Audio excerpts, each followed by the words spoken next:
Hey, I have a question I think we can all relate to. And it is, I'm wondering if you meet someone and you're attracted to them, you feel that unusual, irrational magnetic pull that tells you that this is going to be intense and painful and probably karmic and definitely codependent. Do you still say, okay, universe, what do I need to be taught right now? Or do you walk away, recognizing it for what it is and realizing that you're not going to repeat the same patterns again? So there's more to this question, but I kind of want to slow down and take it step by step so I don't forget to answer any of her layers here. So,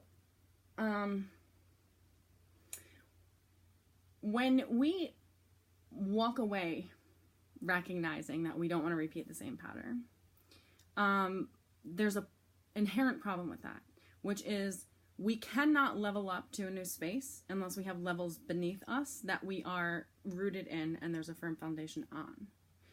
So if you are asking the question, you know, I'm going to recognize this for what it is and I'm going to walk away. Or should I just say, okay, universe, like take me and teach me the lessons that you want me to be taught? We have to, I shouldn't say we have to. We cannot break a pattern that we're not in. Okay? And we can't level up to a whole new reality and a whole new world because there's no roots. So you're not just one day going to be like, I'm in a healthy, happy relationship with this awesome person and let that be normal. Even if you did get into a healthy relationship with an awesome person, you would try to sabotage it. It would not feel normal to you under this circumstance, mentally speaking. And I know a lot of us are here or have been here. So let's just clear that part up right now. The recognition that the only way we're going to transcend patterns is by actually being in them and practicing them. So I want to just take that. I want to just drop that piece before I even move on, because to avoid the same pattern is noble, but you're always going to live in avoidance. And the only way to transform it is to actually get into it. So I'm not saying she should get into it with this particular person or whoever she's talking about, but just keep that in mind. Because it does take practice, and it literally takes step-by-step leveling up and shifts. It's not going to be this, oh, now I'm happy in an awesome relationship. And then she says, or is there another layer up? Like, yeah, it's going to hurt, but the learning will go another level deeper this time. Or do you just avoid these people that you have this intense, irrational, magnetic attraction to because you feel it's just going to bring you pain? Okay, let's stop there for a sec and recognize that that Bob Marley quote about deciding who's worth suffering for is really necessary to say here, because I think as codependent empaths, we think, oh, a relationship should be awesome, and relationships are awesome and they're worthy. And what also makes them awesome is the nulls and the voids in those relationships and filling them together. And they're going, any relationship that we get into with an identity, which we all have to have an identity to be in a human character, is going to bring us pain. So if we are avoiding pain, so we go, I'm not going to connect with people because I'm avoiding pain. We're already in pain, right? So, the focal point is also going to be on pain in the relationship. So say that this person allowed her intention, her curiosity, her interest to go into this relationship thinking it was going to hurt her. She would only subconsciously be trying to override that question in her mind of, is this going to bring me pain? Because the reality is she already wrote the story. The ending of the story was written in the beginning when she decided, oh, this is probably a crash and burn situation and I shouldn't follow that situation. She already wrote the story. So we are players in this whole scheme. And the game is the things we put over true connection. So if I am truly connected with somebody that I'm going to have a karmic and really tragic, insane relationship with, which, you know, happens. I mean, I've been around the rodeo a couple hundred, probably 1,000 times, and I know people that I know, and sometimes that's a pull that's like, I probably shouldn't follow that, and other times it's like, oh my God, you're here. But knowing the people that you know and letting it be what it is. I've talked about this a lot, but letting it be what it is instead of trying to keep it. So when we try to contain something that is uncontainable, we feel contained. And then we're like, I can't get out, I'm hiding, whatever. I'll stick to the topic for now. But I would encourage you to read my article, Why I Honor My Boyfriend's Attraction to Other Women, to kind of get a grasp of what I'm talking about here. And it's on Elephant Journal. But it's more about when we see something that we're attracted to, we want to keep it. And we will go to means of like, I want to have sex with it, or I want to just control it. There's something about us that's like, I'm watching you, and how do I keep you in my world, in my little sphere? So we're trying to contain it instead of letting it be what it is. So first of all, I would say, don't mistake your curiosity for your interest. If I am very curious about something, and I honor it, I let it be what it is, I sit in the mystery of it instead of try to capture it, that is me being in connection with that thing. It's when I allow that curiosity, knowing it's not in my best interest, I should say, because if it was in my best interest, my interest would be good in the scenario. But if I allow my curiosity to grab my interest, and I know it's not in my best interest to let my curiosity, curiosity does kill the cat in these situations. If I do that, allow my curiosity to grab my interest, and now I'm interested in what this connection is instead of letting it be what it is. Do you see how we mentally layer an entire playing field over a genuine connection? So automatically she's going, this is going to be karmic, codependent, and it's probably true, but she's layering a story over something that is eternal. Okay, so it's trying to capture it in time, contain it, make it be something, instead of letting it be something. So she goes on to say, my problem is I'm recognizing that I can't seem to find myself attracted to anyone that I can't plug into codependently. Normal, grounded people. How do you make yourself attracted to healthy people? Or is it just that the more work you do on yourself, the more you'll find yourself attracted to healthier people that match your raised vibration? Her last question, the answer is yes, except I wouldn't say it's because of your raised vibration, okay? I would say it's because, let's substitute the idea of healthy, or I should say healthy for whole.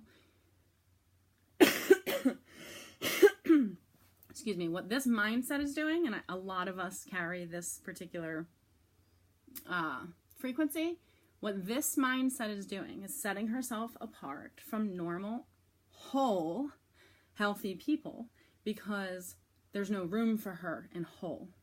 When somebody's whole, she doesn't know what her role is. She doesn't know, and this is just from context. So I hope that this makes sense, and if it's not true for you, I apologize. But what I see this paradigm doing is saying, I am not like them, so I don't belong to them. I am a half a person, and I have to go find my other half to either dump that half into so I can be whole, or to have them dump that into me so I can be whole.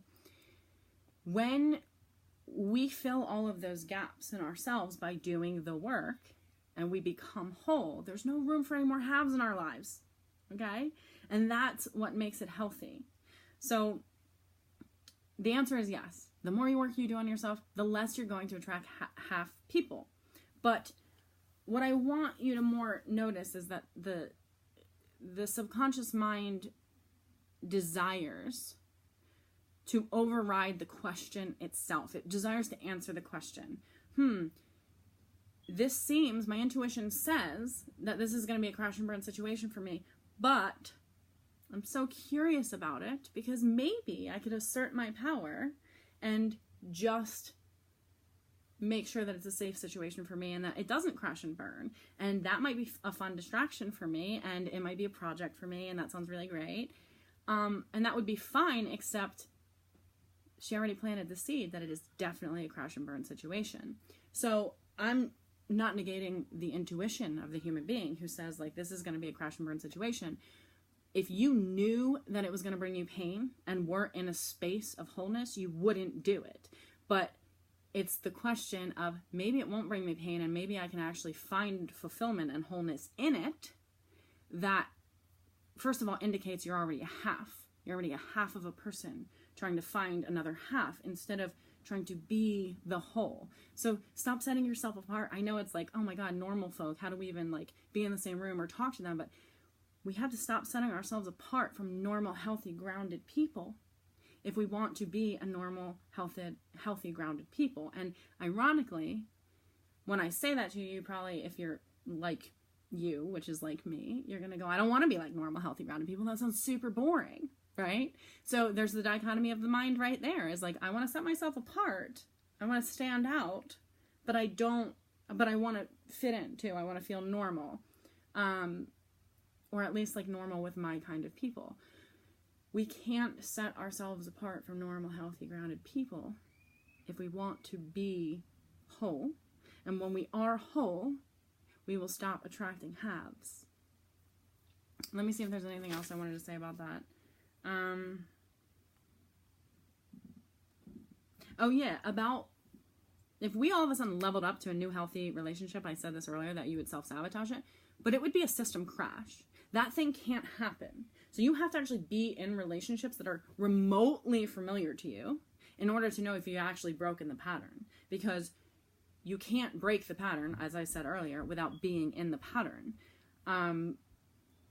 So to a degree, complete avoidance of these things is not healthy. And to another degree, it takes somebody a real serious amount of discernment to go, okay, I'm curious about this.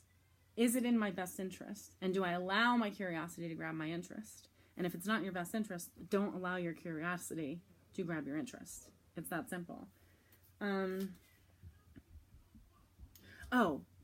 So asking in that moment. So she says, what do I need to be taught? Do I just allow myself to go with it?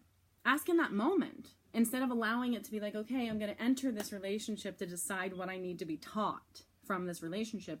It might be that very moment that you even have that question, you ask, okay, what do I need to be taught by this? And it might be you need to be taught to not contain it. It might be that you need to be taught to trust your intuition, which is to follow it. It might be that you are being taught that actually, it's not worth your curiosity or your interest to pursue it. So you don't have to wait till the ending of the story to ask the universe what you need to be taught by any specific relationship. I could literally walk down the street, see anybody, and ask what I need to be taught by them and have an answer immediately. I don't have to spend decades with them to decide to uncover that answer. Some people you might, but I do believe that if you are empathic and you really hear what's going on for yourself in your particular channel, that you'll just live your way into an answer you already know to be true anyway, which is exactly what she's saying. Oh, I'm probably just going to basically get in this crash and burn situation knowing it's going to bring me pain. And do I still want to do that? If she still wants to do that because she's that season of her life, awesome. It's all about discernment for you where you are in your particular life. But remembering the things that I'm saying to you right now as far as what it is you want to bring into your life and why you're trying to bring it into your life in the first place.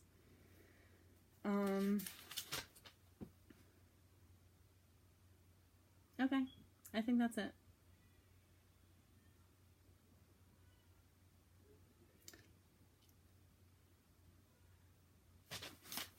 Bye, guys.